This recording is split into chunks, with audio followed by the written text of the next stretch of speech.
Shalom, kembali lagi bersama saya Karissa Madia Salindeho, mahasiswa semester 6 Program Studi Pendidikan Agama Kristen di Sekolah Tinggi Teologi Rumah Murid Kristus. Pada kesempatan kali ini, saya akan menjelaskan kembali rangkuman materi public speaking yang sudah dipaparkan oleh dosen kita beberapa minggu yang lalu. Come on, kita saksikan sama-sama video yang akan saya paparkan. Pengertian menurut Kamus Besar Bahasa Indonesia adalah proses pengiriman dan penerimaan pesan atau berita antara dua orang. Komunikasi bukanlah semata-mata apa yang disampaikan, melainkan apa yang diterima oleh pendengar. Kita lihat jenis komunikasi. Ada yang namanya komunikasi Injil atau menyampaikan pesan rohani atau kabar baik. Kedua, komunikasi dua arah. Terjadi interaksi timbal balik antara komutator dan komunikan.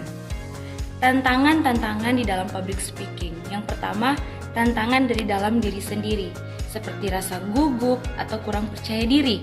Kemudian yang kedua, tantangan dari luar, misalnya ketika berkhotbah, namun jemaat lebih terfokus pada ponsel mereka. Kemudian jenis-jenis komunikasi. Ada yang namanya komunikasi verbal atau komunikasi melalui bahasa lisan dan tulisan.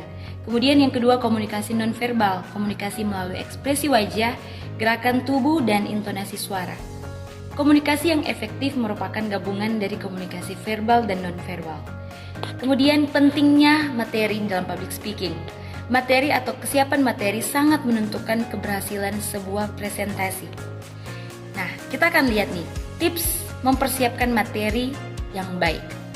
Yang pertama yaitu adalah pembukaan. Pembukaan yang menarik atau great opening. Yang kedua, isi yang menginspirasi. Yang ketiga, penerapan nyata dari materi. Yang keempat, meninggalkan kesan mendalam bagi audiens. Kelima, gunakan prinsip 3M, menarik, menghibur, dan menginspirasi. Kemudian, tips berbusana di dalam public speaking. Yang pertama yaitu relevan dan sesuai dengan konteks acara. Yang kedua, rapi dan terbaik, pria dapat menggunakan dasi, sepatu bersih, dan rambut yang tertata. Yang ketiga, unik namun tetap sopan dan profesional. Kemudian, penggunaan media di dalam sebuah presentasi. Kita bisa memakai alat bantu presentasi seperti komputer, LCD, dan operator lainnya. Contoh, menggunakan PowerPoint saat berkhotbah agar jemaat lebih memahami pesan. Kedua, media sosial sebagai sarana pendukung. Ada flash drive seperti rencana cadangan, plan A dan plan B, atau mengantisipasi kendala teknis. Kemudian, tahapan pelaksanaan public speaking. Yang pertama yaitu tentunya datang lebih awal untuk cek suara dan alat bantu visual lainnya. Selesai sebelum waktu habis, beri jeda dan ruang interaksi dengan audiens. Tinggal lebih lama, berinteraksilah dengan audiens setelah selesai acara. Ulangi poin-poin utama agar lebih mudah diingat. Kemudian evaluasi. Lakukanlah evaluasi setelah berbicara di depan umum agar dapat terus memperbaiki diri dan menjadi lebih baik. Mengatasi tantangan public speaking tentunya yaitu rasa gugup adalah hal yang wajar. Yang kita perlu adalah membangun percaya diri, namun jangan berlebihan. Sebagai hamba Tuhan atau pembicara umum, kita perlu mengendalikan rasa gugup dengan rasa percaya diri dan kesiapan. Nah, kita belajar tips persiapan public speaking yang benar. Yang pertama, bangun rasa percaya diri dan atasi rasa takut. Contoh, kita bisa tersenyum untuk mengurangi ketegangan. Perhatikan volume suara, kekuatan suara agar terdengar jelas oleh audiens. Kemudian gunakan kata dan bahasa yang tepat. Hindari kata-kata kasar atau menghina. Kemudian memanfaatkan komunikasi nonverbal secara efektif. Fokus pada audiens yang memberi respon aktif. Ingat hukum Rich, waktu, kata-kata, dan kesempatan tidak dapat kembali. Kemudian kita akan memperhatikan 3 hal yang membentuk sebuah kedewasaan, yaitu yang pertama kesabaran, yang kedua ada ketulusan, dan yang ketiga tentunya rasa syukur.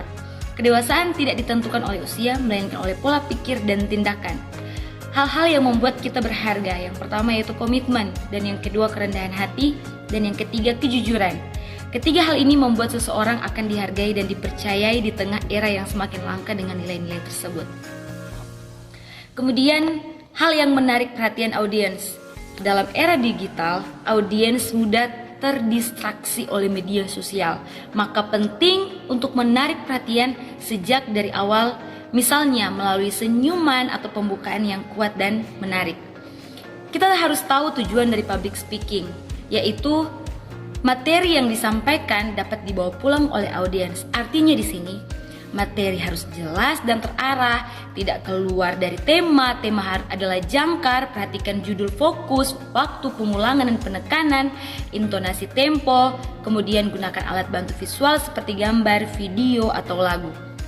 Kemudian, ciri materi yang baik, yaitu no boom factor atau materi harus terasa segar dan bermakna bagi audiens. No pointers atau hindari materi yang tidak memiliki poin penting. Down to earth, materi harus relevan dengan kehidupan audiens. No just funny, humor boleh tapi jangan asal-asalan. Should move atau harus menggerakkan hati atau pikiran. Actionable, apa yang disampaikan dapat langsung diterapkan. Terima kasih, demikianlah. Jadi kesimpulan saya, public speaking merupakan kemampuan komunikasi lisan yang sangat penting dalam berbagai aspek kehidupan, baik di bidang pendidikan, pekerjaan, kepemimpinan, maupun kehidupan sosial. Kemampuan ini tidak hanya berkaitan dengan cara berbicara, tetapi juga mencakup penyusunan pesan yang efektif, penggunaan bahasa tubuh, pemahaman terhadap audiens, serta pengelolaan emosi dan rasa gugup. Seorang pembicara publik yang baik mampu membangun koneksi dengan audiens, menyampaikan pesan dengan jelas, serta menginspirasi atau memengaruhi pendengar melalui kata-kata dan penyampaian yang meyakinkan.